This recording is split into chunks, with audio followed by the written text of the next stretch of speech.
사도신경으로 우리의 신앙을 고백합니다. 전능하사 천지를 만드신 하나님 아버지를 내가 믿사오며 그 외아들 우리 주 예수 그리스도를 믿사오니 이는 성령으로 잉태하사 동정녀 마리아에게 나오시고 본디오 빌라도에게 고난을 받으사 십자가에 못 박혀 죽으시고 장사한 지 사흘 만에 죽은 자 가운데서 다시 살아나시며 하늘에 오르사 전능하신 하나님 우편에 앉아 계시다가 저리로서 산자와 죽은 자를 심판하러 오시리라. 성령을 믿사오며 거룩한 공예와 성도가 서로 교통하는 것과 죄를 사하여 주시는 것과 몸이 다시 사는 것과 영원히 사는 것을 믿사옵나이다. 아멘.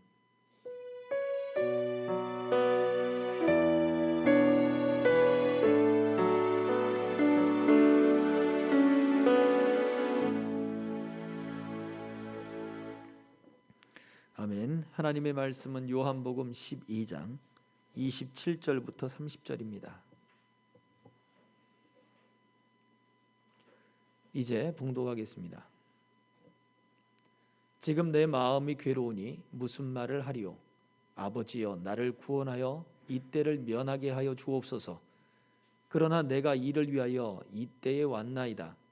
아버지여, 아버지의 이름을 영광스럽게 하옵소서 하시니 이에 하늘에서 소리가 나서 이르되 내가 이미 영광스럽게 하였고 또다시 영광스럽게 하리라 하시니 곁에 서서 들은 무리는 천둥이 울었다고도 하며 또 어떤 이들은 천사가 그에게 말하였다고도 하니 30절 예수께서 대답하여 이르시되 이 소리가 난 것은 나를 위한 것이 아니요 너희를 위한 것이니라. 아멘.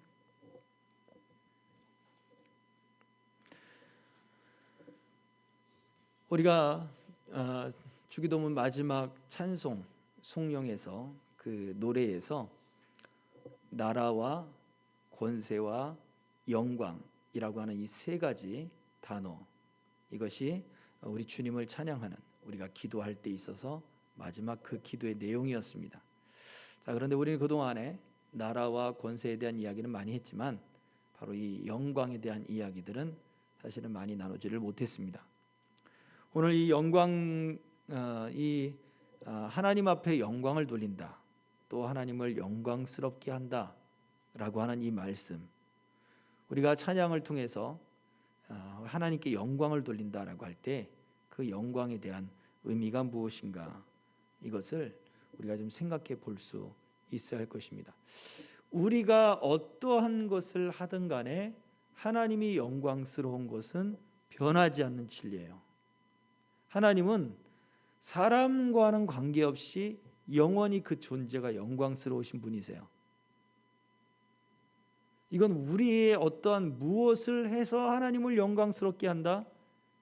우리는 그렇게 표현을 하지만 사실 하나님의 입장에서는 사람이 아무것도 안 해도 하나님은 영광스러운 분이세요. 이건 변하지 않는 진리입니다. 변하지 않는 사실이에요. 사람들이 착각을 하는 거예요. 우리가 무언가를 해서 하나님을 영광스럽게 하겠다. 우리가 오전에도 우리 성도와 상담을 할 때 그런 이야기들을 했습니다. 성도가 그런 이야기를 해요. 사람들이 물질적으로 자기는 헌신을 하고 싶다라는 이야기를 많이 한다는 거죠. 주변에서 그런 이야기들을 많이 듣고 또 그런 이야기를 하는 분들도 많이 있습니다. 네, 제가 들었던 이야기들도 그런 이야기들을 하는 분들이 제법 많았습니다. 저는 물질로 하나님께 헌신하겠습니다. 그런데 그 이야기를 가만히 뒤집어 놓고 보면은요, 어떤 마음을 가지고서 그 이야기를 하냐면 나는 물질로 헌신하는 것 외에는 다른 것 하지 않겠습니다 라고 하는 말과 거의 일치합니다. 다른 걸 하지 않는 대신에 나는 헌금을 조금 더 하겠습니다 라고 하는 것과 같은 거예요. 오늘날 우리가 실생활에 이 비교를 하면 제가 무엇에 비교를 할 수 있을까 생각을 해봤어요. 배달앱, 요즘 배달에 많이 시켜 먹잖아요. 왜 그렇죠? 배달비 많이 비싸요. 음식값에 비해서 배달비가 많이 비싸졌습니다. 옛날에는 그 음식점에서 배달하는 분들을 고용을 해서 직접 고용을 해서 사장님이 배달을 한다거나 아니면 종업원이 배달한다거나 그 음식집에 고용된 사람들이 배달을 했단 말이죠. 요즘엔 그렇지 않아요. 그 배달하는 기업이 있고 배달하는 업체들이 있어서 콜을 받아서 그 배달을 따고 그리고 인건비를 가지고 배달을 갔다 오는 거예요. 근데 이제 그 인건비가 점점 올라가고 있죠. 많이 오를 수밖에 없는 그런 구조입니다. 자, 그러면 우리는 왜 배달 앱을 통해서 배달 음식을 시켜 먹죠? 그게 편하니까요. 내가 가서 먹는 수고를 더는 그 값을 지불하는 거예요. 비가 오는데 음식점을 갔다가 오는 수고를 내 대신 하니까 그 당연한 대가를 지불하는 거예요. 한겨울에 추운데 거기까지 갔다가 오는 수고를 대신해 주니까 그 수고료를 응당 지불하는 거예요. 편하니까. 우리가 왜 하나님 앞에 헌신한다, 하나님께 영광을 돌린다 할 때 나는 돈을 많이 벌어서 나는 물질적으로 하나님께 영광을 돌리겠습니다 라고 이야기를 합니까? 그게 편하니까. 다른 거는 내가 구속받기 싫은 거예요. 구속받는다는 느낌이 있고 또 내 것을 뺏긴다는 이야기, 느낌이 있어요. 차라리 내가 돈으로 지불할 테니까 그 돈으로 알아서 해결하세요. 그래서 청소업체 부르고 식사업체 부르고 그렇게 계속 외부인들을 통해서 물질적인 걸 써서 그 모든 것들을 해결하려고 하는 것입니다. 이것이 경제적인 어떤 그런 관점에서는 틀렸다라고 결코 말을 할 수는 없을 거예요. 그러나 하나님은 우리의 무엇을 보시냐면 동기를 보십니다. 동기. 왜 내가 물질로 헌신하겠습니다 라고 말을 하는가? 그 동기가 어디에서 비롯됐느냐라고 하는 거죠.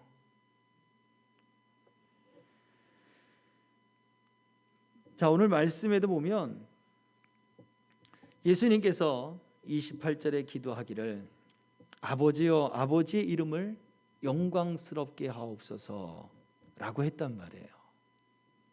근데 하나님 뭐라고 대답하셔요? 내가 이미 영광스럽게 했다. 이미 하나님의 이름이 영광스러워진 거예요. 그리고 또다시 영광스럽게 하리라. 이것은 예수님의 그 십자가의 구원을 통해서 또다시 영광스럽게 하리라 라고 말씀해 주고 있는 거예요.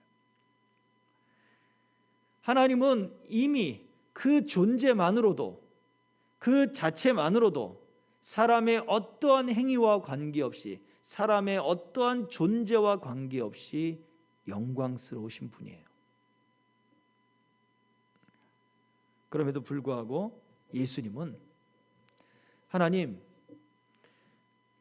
이것을 통해서 이 때를 통해서 하나님이 영광스럽게 되게 하기를 원합니다. 27절에 보세요. 27절 이 때를 면하게 하소서. 어느 때입니까? 십자가의 죽음을 이야기하는 거예요. 예수님은 그 십자가의 죽으심에 대해서 지금 괴롭습니다. 단순히 고통이나 아니면 그 죽음에 대한 괴로움이 아니라 근본적인 하나님과의 분리 그리고 근본적인 어떤 그 죄로 인해 겪는 그러한 모든 고통들 그것들 그리고 죄인들을 구원해내기 위한 그 모든 하나님의 과정을 완성시키는 것에 대한 그런 모든 것들을 다 포함하고 있는 거죠. 단순히 죽음의 두려움 그것을 놓고 벌벌벌 떠는 모습이 아니라고 말씀을 드렸어요. 그러나 주님 말씀해요.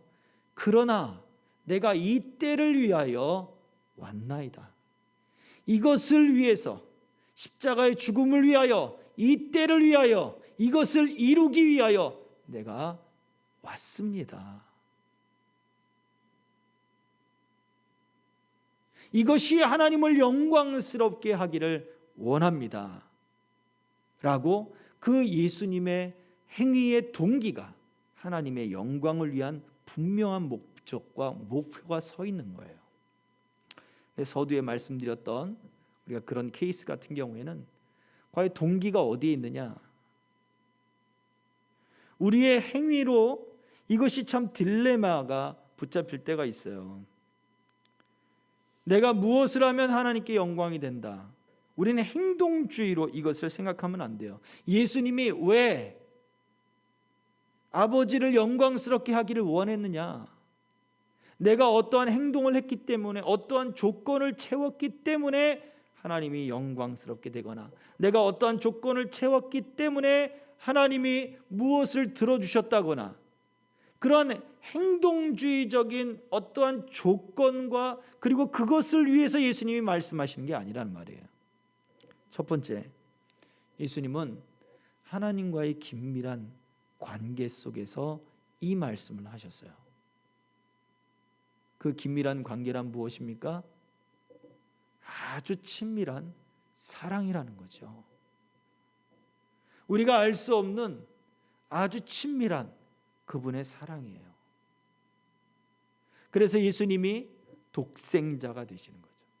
맏아들이 되시는 거예요. 단순히 첫 번째 아들이고 두 번째 아들이고 그런 의미의 독생자가 아니란 말이에요. 그 첫째, 둘째로 받아들이면 둘째 아담이 나타나고 둘째 예수님이 나타나고 둘째 하나님의 아들이 나타나서 온갖 이단의 교주들이 그렇게 있었던 거예요. 하나님이 가장 사랑하시고 하나님과의 가장 친밀한 관 가운데 있는 바로 그러한 의미로서 독생자예요. 그래서 예수님은 30절에 이러한 예수님이 하나님에 대한 이 사랑을 통해서 결국 가져오는 것은 무엇이냐? 30절에 이렇게 말씀했어요. 이 소리가 난 것은 나를 위한 것이 아니요 너희를 위한 것이다 라고 말씀하셨습니다. 예수님이 하나님의 그 성부 하나님의 뜻을 온전히 이루기 위해서 아버지의 원대로 되기를 원합니다. 아버지의 뜻을 이루기 위하여 내가 이때에 왔나이다 하고 하나님을 사랑하고 하나님과 친밀한 관계에서 바로 그 아버지 하나님의 뜻을 다 이루셨고, 하나님은 어떻게 해요? 예수님을 그 십자가의 죽음까지 복종하시고 순종하신 그 예수님을 붙잡아 일으켜서 어떻게 해요? 하나님 우편에 올리시고 앉히시고 그 이름을 모든 이름 위에 가장 뛰어난 이름으로 만들어 주셨어요. 네가 이것을 했으니 내가 이것을 줄게. 이게 기브앤테이크의 행동주의 이야기가 아니에요. 하나님이 예수님이 복종하시는 그 순종을 끝까지 아버지의 하나님의 뜻을 이루는 그것을 사랑으로 받으셔서 그 예수님을 사랑했기 때문에, 우리 인간적인 표현이에요. 우리 인간식의 표현이에요. 사랑했기 때문에 그분을 가장 높은 곳 위에 올려 놓으셨다는 거예요. 근데 그것이 우리와 무슨 상관이 있느냐라고 했을 때 바로 우리 30절의 그 말씀인 거예요. 나를 위한 것이 아니다. 바로 너희를 위한 것이다.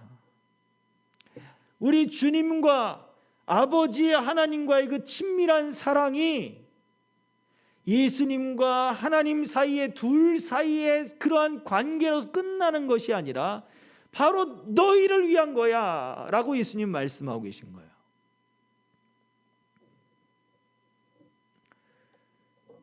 하나님과 성부 하나님과 성자 하나님의 그 친밀한 사랑은, 그 관계는 성경에 왜 나타났느냐? 결국 우리를 위해서 나타난 거예요.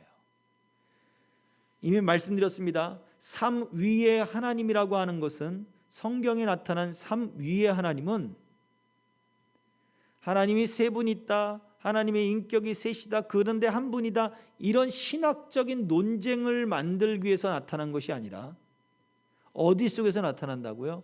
우리를 구원해 나는 그 구원의 과정 속에 나타난 하나님이 삼위의 하나님이신 거예요. 우리 구원과 관계되어 있는 거예요.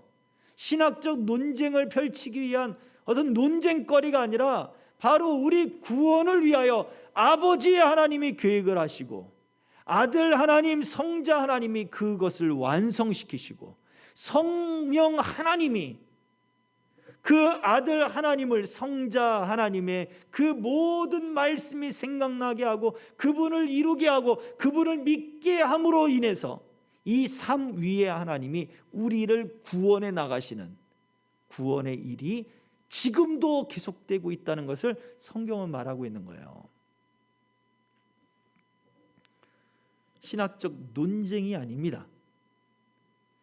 그렇다면 이미 말씀드린 대로 성부 하나님과 우리 성자 예수님 친밀한 사랑이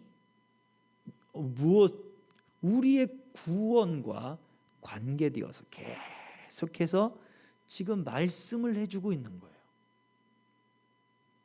자, 여기에서 성자 예수님은 하나님의 뜻을 다 이룸으로써 하나님께 영광을 돌린 거예요.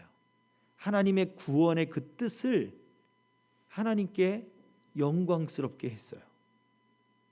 십자가의 죽음으로써 구원해 나가는 죄인을 구원해내고 하나님의 말씀과 하나님의 언약을 이뤄내는 것, 이것이 하나님께 영광이 되었어요. 그렇다면 성부 하나님은 그 십자가에서 죽으신 그 예수 그리스도를 부활시킴으로, 그리고 그 이름을 모든 이름 위에 가장 뛰어난 이름으로 놓고 그 이름을 믿는 자마다 구원 얻는 그러한 권세를 주심으로 이것이 하나님께 또 영광이 된 거예요.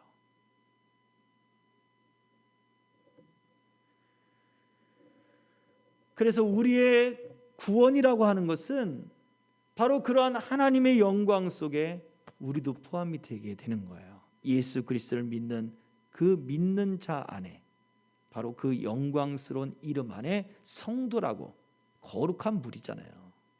영광스러운 물이에요. 그렇게 우리도 그 영광 안에 이렇게 들어가는 것입니다. 또 성령은 어떻습니까? 요한복음 16장 14절을 보면 그가 내 영광을 나타내리라. 성령님이 하시는 것은 예수님의 영광을 나타내는 거예요. 성자 하나님의 영광을 나타내는 거예요. 그게 성령 하나님이 하시는 일이에요. 그분은 우리에게 무엇과 관계가 있습니까? 그분은 우리에게 말씀을 기억나게 해요. 제자들에게 말씀이 기억나게 하고, 그리고 그들로 하여금 말씀이 이해되게 하고 말씀이 깨우쳐지게 하면서 예수님을 더 알게 되게 했던 것처럼 오늘날 우리들에게도 마찬가지로 말씀과 성령으로 우리를 통치하시는 그 예수님의 그 영광을 성령께서 나타내신다고요.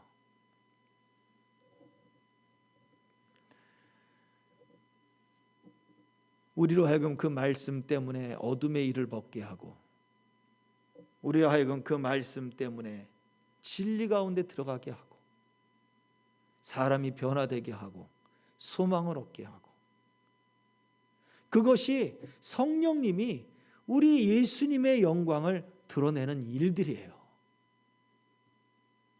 결국 무엇을 통해서요?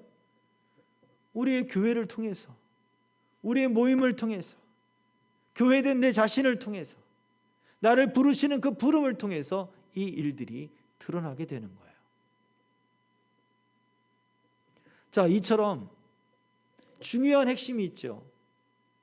우리가 삼위일체를 이야기하거나 성부 하나님 이야기하고 성령 하나님 이야기하고 성부 하나님, 성자 예수님 이야기하고 이런 이야기하면 아까도 말씀드렸습니다만 신학적인 논쟁 같고 교리적인 논쟁 같고 교리적인 이야기, 교리적인 말, 우리의 실생활과 무슨 관계가 있느냐라고 생각하잖아요. 삼위 하나님이 나타나셔서 일하신 장소가 어디냐? 그 장소를 생각해 보자고요. 하나님이 영광을 받으신 장소, 하나님의 우리 예수님이 하나님께 영광이 되어진 장소, 성령님이 예수님을 영광스럽게 하는 그 장소가 어디냐 이거예요. 천상입니까? 하나님의 보좌 앞에서요? 그건 우리와 관계없이 이루어지는 거예요. 이미 영광스러우신 거예요. 성경에서는 이러한 구원과 죄인을 불러 회개시킴과 예수 그리스도의 그 십자가의 사건을 통하여 하나님이 영광을 받으시는 것과 그것이 어디에서 나타났냐고요? 이 땅에서 이루어진 거예요. 다. 성경의 스토리가 다 어디에서 이루어졌어요? 이 땅에서 이루어졌어요. 이 땅에서 펼쳐지고 있어요. 30절에 오늘 우리 본문 말씀에 어떤 이들은 예수님 이것을 말씀해 주시죠. 29절에 곁에서 들은 사람들 중에 어떤 사람은 천둥이 울렸대요. 또는 어떤 사람들이 천사가 그에게 말했대요. 뭔가 느껴지기는 하는 거예요. 뭔가 느껴지기는 하는데 그게 자기에게 직접적으로 들리지는 않은 거예요. 어떤 이들에게는 그런 거예요. 어떤 이에게는 소리까지는 들렸어. 뭔가 진동이 있었어. 떨림은 있었어. 근데 분명하게 알지는 못하는. 어떤 이게 예수님을 가만 보니까 뭔가 방금 전에 뭔가 임한 것 같은데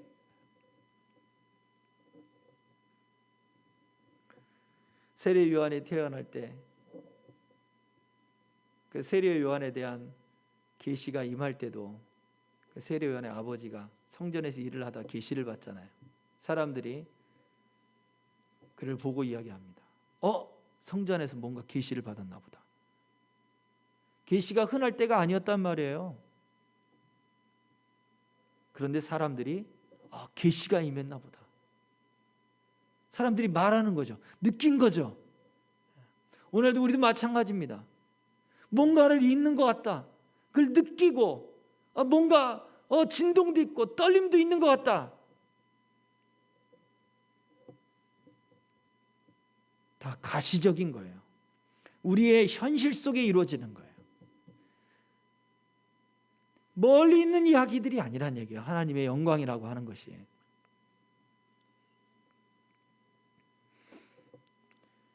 이처럼 하나님이 영광을 드러내시는 그 모든 일들이 하늘에서의 일이 아니라 바로 이 땅에서 우리에게서 드러나는 일들임을 성경은 말해주고 있어요. 우리가 그것을 느끼지 못할 뿐이에요. 자, 그렇다면 이러한 영광이 성령으로 말미암아 교회의 선포가 되었어요. 그리스도의 영광이 드러나는 것, 바로 교회를 통해 죄인을 불러서 그 죄인을 변화시키고 말씀이 기억되게 하고 말씀이 알아지게 하고 말씀이 믿어지게 하고 죄가 회개되게 하고 죄에서 떠나 밝은 데로 오게 하고 의로운 삶을 살고 거룩한 삶을 살고 하나님의 이름을 드러내고 하나님의 뜻을 나타내는 삶의 행동들로 바뀌어짐으로 하나님께 영광을 돌리게 하는 것, 교회 안에서 이루어지게 만들었잖아요. 예수님이 내 교회 위에 그 믿음 위에 내 교회를 세우리라 라고 베드로에게도 말씀하신 것처럼 그렇게 만들어 주셨어요. 그래서 교회를 통해 사람을 살리고 교회를 통해 영혼들을 주님께로 이끄는 그 일들이 지금도 우리를 구원하시는 삼위 하나님의 그 영광스러운 구원의 과정이 지금도 교회를 통해 계속해서 이루어지고 있습니다. 자, 그렇다면 우리 교회는 정말로 하나님께 영광을 돌리고 있습니까? 라는 질문을 해봐야죠. 누가 얘기를 했대요? 교회는 자기 영광을 추구하는 세상 한가운데 하나님께 드리는 송령이다 라고 누가 얘기를 했답니다. 저는 이 부분은 책에 그대로 따왔습니다.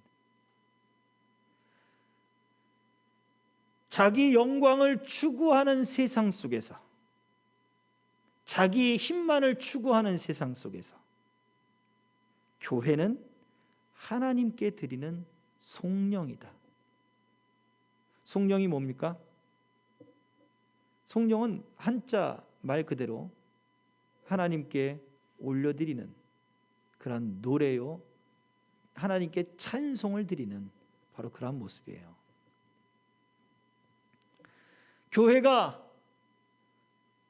무엇이냐라고 할 때 지금 이 시대에 그 존재만으로도 하나님께 영광을 돌리는 그러한 찬송의 존재가 되어야 된다는 거예요.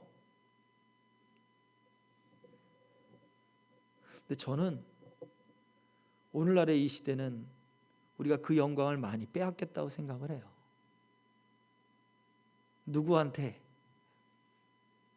예수님이 나귀 타고 성전에 들어가실 때 어린아이들이 호산나 호산나 외치니까 저 어린아이들을 멈추게 하라고, 당장 멈추게 하라고 예수님한테 호통을 칩니다. 그때 예수님이 저 어린아이들이 찬송하지 않으면 돌들이 찬송할 것이다.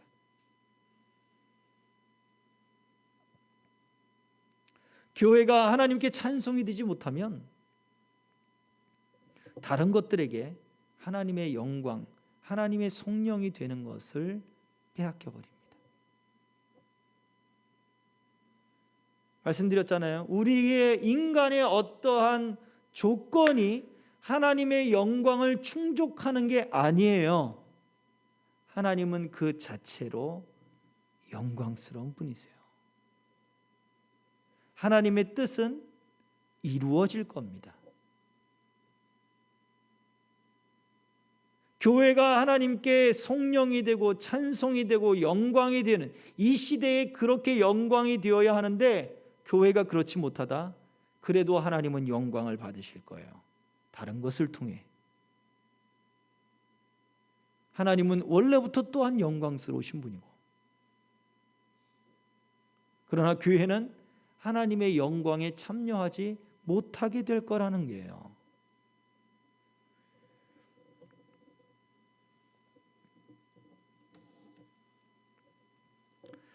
우리가 어떤 일을 하면 하나님께 영광이 될 것이라고 생각해서 우리는 큰 일을 해야 된다 그리고 내가 하나님께 영광이 되기 위해서 내 사업이 잘 돼야 되고 내가 형통해야 되고, 그리고 내가 실패하면 그게 하나님께 영광을 가려오는 일이라 그렇게 생각을 해요. 앞서 말한 행동주의적인 그런 관점을 가지고 있는 사람들의 모습인 거죠. 잘못 오판입니다. 하나님께 영광을 돌린다라고 하는 그 말은 결국 우리 예수님이 하나님의 그 일들을, 그 십자가의 고통을 감내하면서 다 이루셨다라고 하는 것은 그 십자가의 고통보다 하나님의 뜻을 이루는 것을 뭐했다?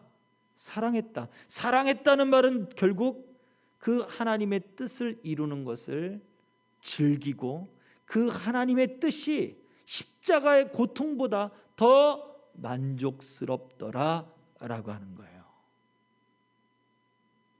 십자가의 고통보다 더 만족스러운 거예요. 위험을 감수하고 성형 수술들을 많이 해요. 그렇죠? 뭐 요즘에는 쌍꺼풀은 뭐 이건 성형 축에도 들어가지도 않아요. 턱 좀 돌려 깎아야 그제서야 이제 성형한다. 그런 말들을 듣잖아요. 근데 이것도 굉장히 위험한 수술이거든요. 근데 왜 할까요? 만족스러운 거예요. 그 고통을 이기고 결과가 만족스럽다라고 하는 소망이 있기 때문에 하지 않습니까? 어마어마한 비용을 투자해서 그렇게 자기 만족을 위하여 고통을 감내하는 거예요. 그리고 거기에서 기쁨을 얻죠. 그게 자기의 영광이란 말이에요. 이 시대가 그렇게 자기의 영광을 쫓는 시대가 되었어요. 그런데 교회는 이처럼 자기의 영광이 아니라 하나님의 영광을 만족할 수 있느냐라는 거죠. 교회 규모, 교회의 어떠한 그 콘텐츠들, 교회 스텝들, 교회에서 이루어지는 모든 예배적 요소들, 예능적 요소들이며 문화적 요소들이며 어떠한 예배를 드리는 데 있어서 나타나는 그런 어떤 미술적, 예술적 이런 모든 것들까지도 다 내 만족으로 하느냐, 아니면 이것들을 가지고 정말로 하나님의 이름을 높여드리는, 하나님의 영광을 위하여 지금 우리가 하고 있느냐, 이것을 우리는 생각해 봐야 되는 거예요. 사역자들, 특히 앞에서 이렇게 서서 사람들에게 눈에 띄고 사람들에게 보여지고 있는 저와 여러분들에게 우리는 더 깊이 생각해 봐야 합니다. 과연 나는 하나님이 행하시는 일을 보고 내가 기뻐하고 만족하고 있느냐?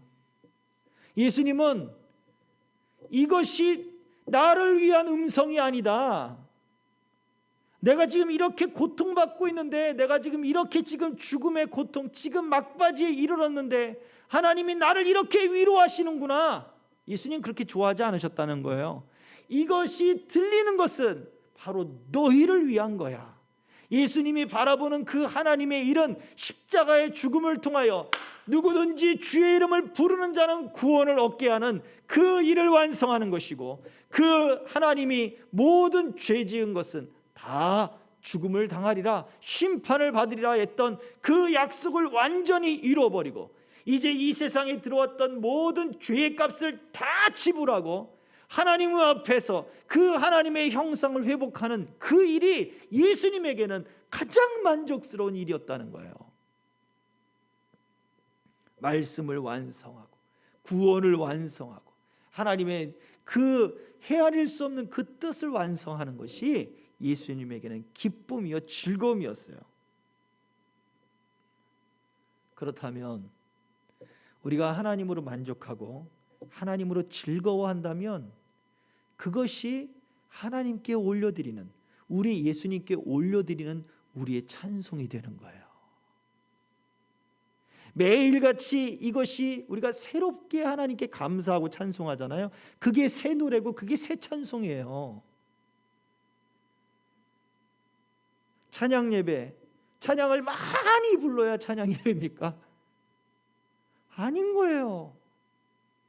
우리 안에 하나님으로 만족한 그 시간을 드리고 하나님께 만족한, 하나님으로 말미암아 내가 즐겁습니다라고 하는 이 시간을 드리는 게 찬양 예배가 되는 거예요.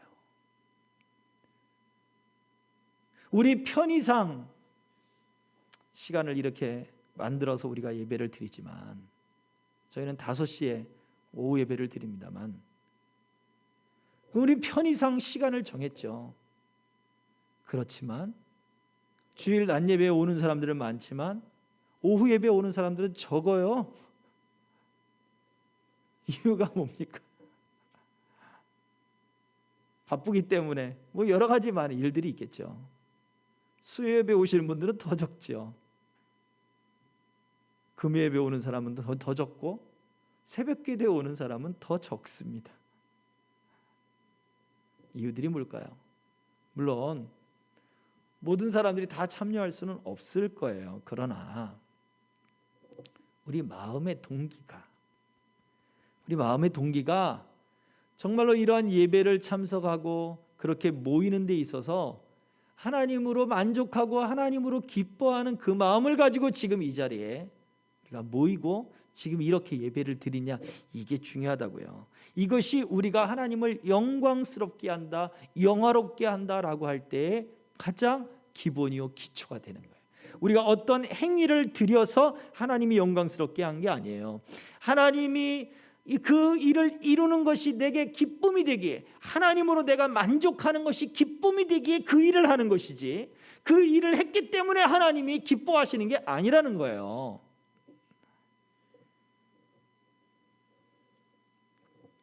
자, 이 시대의 영광을 추구하는, 자기의 영광을 추구하는 이 시대라 그랬습니다. 이 시대 속에 하나님을 만족하는 사람. 우리의 형편이 지금 중요하잖아요. 예수님은 지금 십자가에 못 박히실 지금 마지막 때가 되었어요. 그 형편이 예수님께 중요하지 않았어요. 아무도 예수님의 그 마음을 이해할 수 없었지만 예수님은 그러한 외로움도 중요하지 않았어요. 그러한 섭섭함도 중요하지 않았습니다. 하나님으로 지금 만족하고 있는 거예요. 하나님의 뜻을 이루는 것으로 만족하고 있는 거예요. 그것이 하나님을 기뻐하는 삶의 모습이에요. 예수님이 그렇게 하나님께 영광이 되는 것은 바로 이 땅에서 그렇게 시작이 되는 거예요.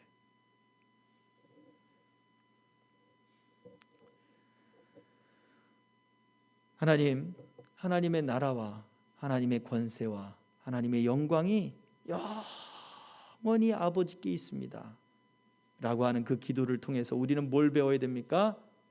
내가 하나님으로 만족하게 하옵소서.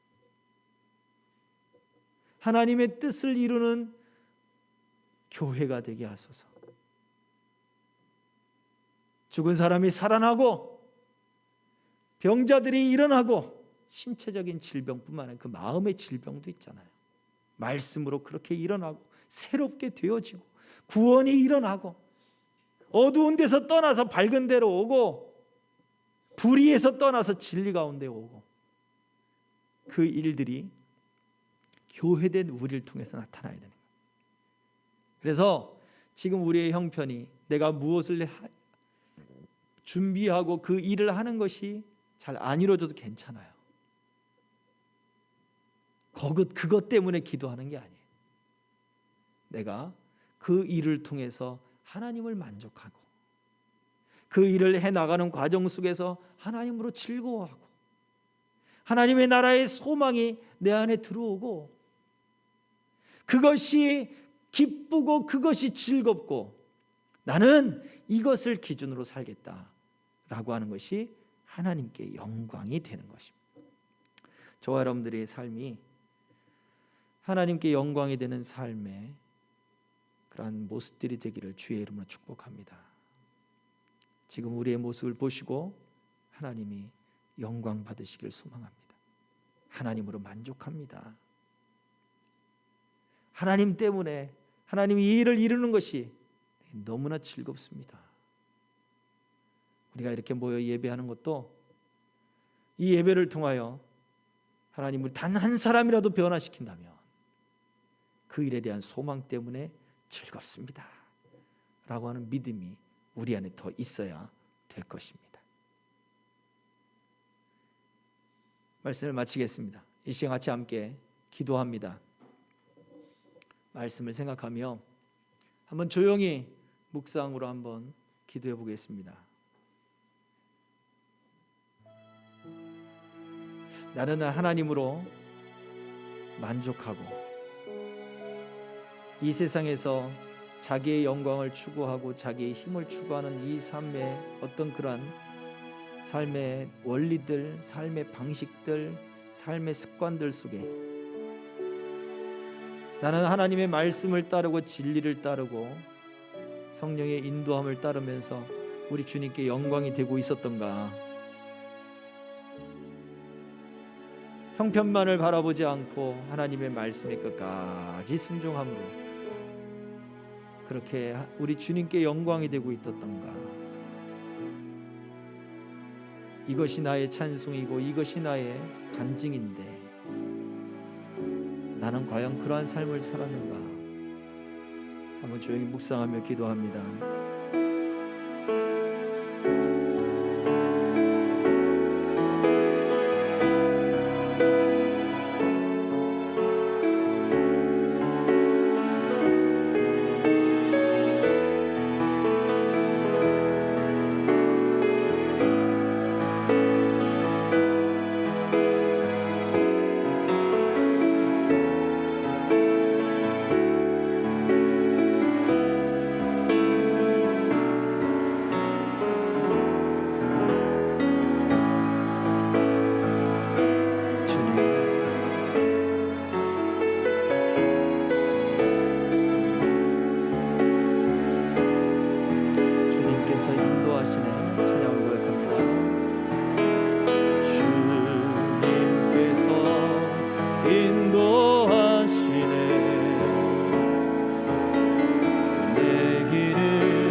주님의 뜻이 이 땅에서 이루어졌습니다. 주님의 뜻이 이 땅에서 나타나 하나님께 영광이 됐고, 우리 주님의 영광이 성령을 통해 교회들을 통하여 나타났습니다. 주님, 우리를 교회로 부르시고 우리를 그 영광 가운데 함께 참여하도록 만드셨습니다. 지금 이 시대에 자기의 힘만 쫓고 외적인 힘과 자기의 외적인 그러한 자랑들만 쫓는 이 시대에 과연 우리는 하나님께 영광이 되고 있는가, 찬송이 되고 있는가, 성령이 되고 있는가? 주님, 돌이켜봅니다. 성령의 인도함을 온전히 따르게 하옵소서. 아버지 하나님의 그 깊은 뜻을 우리가 헤아리고 우리의 마음으로부터 주께 순종하며 마음으로부터 내 아버지 하나님을 만족하고 즐거워하게 하여 주옵소서. 이것이 하나님께 찬송이요, 이것이 우리 삶의 믿음의 간증이 되겠사오니 주님, 우리를 붙잡아 주시옵시고 진정한 찬양이 날마다 날마다 속에서 샘솟게 하시고 새로워지게 하여 주옵소서. 예수 그리스도의 이름으로 기도하옵나이다. 아멘. 지금은 우리의 구원이시며 생명 되시며 찬송 되시는 예수 그리스도의 은혜와 아버지 하나님의 그 크신 사랑과 성령님의 감동 감화하심이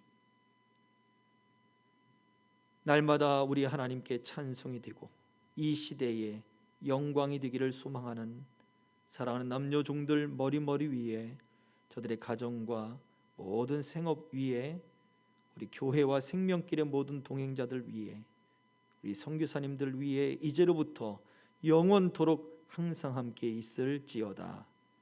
아멘.